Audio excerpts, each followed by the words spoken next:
Guys বৰ্তমান হুহুৱাত আহিলে এইখন দলঙত উঠিলে বাঁহৰ দলংখনত 30 টকা লাগে ফিজ। এইটো হৈছে বাঁহৰ দলং, তো ইয়াতে 30 টকাকৈ দিব লাগে। তো 30 টকা দিলেহে এই দলঙৰে যাব দিয়ে।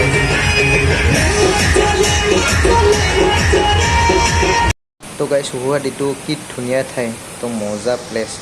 তো চেল্ফি উঠাৰ কাৰণে ৰিল বনোৱাৰ কাৰণে মজা হয়। একদম পাহাৰৰ ওপৰত আছে, যাওঁতে অলপ কষ্ট হয় কিন্তু একো নাই, মজা একদম। তো গাইজ এই ভিডিঅ'টো হৈছে গৰু বিহুৰ দিনাখনৰে। তো বাদা খোৱা গৈছিলোঁ, তো এডিট কৰিব পৰা নাছিলোঁ, সেইকাৰণে ভিডিঅ'টো আপলোড কৰা নাছিলোঁ। এই দলংখনৰে গ'লে 30 টকাকৈ লাগে, ইটো মূৰৰ পৰা সিটো মূৰলৈ। তো মানুহ চাওক না কিমান আহিছে, যোন দিশে চাই সেই দিশে মানুহ। তো ক'ৰবাত যদি খানা খাব যাম বুলি ভাবি আছে, তো ইয়াতে আহিব পাৰে। ডাঙৰ ডাঙৰ শিলত বহি ধুনীয়াকৈ এসাঁজ খাব পাৰিব। তো পানীৰ চাউণ্ড শুনক না গাইজ, কি ধুনীয়া লাগে, কিমান জোৰত আহে পানী। পানীৰে গাতে ধৰিব নোৱাৰি।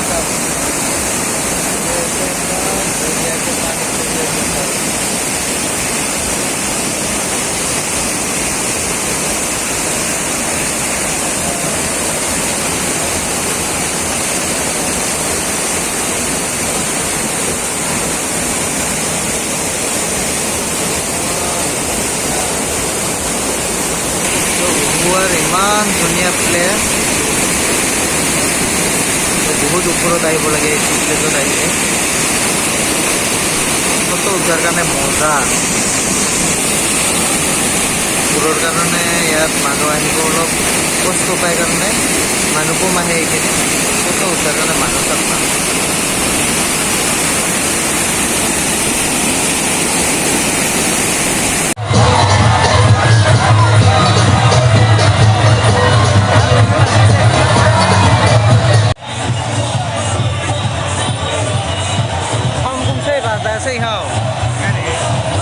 তো ইয়াতে বৰ্তমান চলি আছে চাউণ্ডৰ কম্পিটিশ্যন। তো এইফালেও আছে, এইফালেও আছে। তো ইয়াতে ওচৰা ওচৰি 3টা চাউণ্ড বজাইছে, পুৰা একদম কম্পিটিশ্যনত।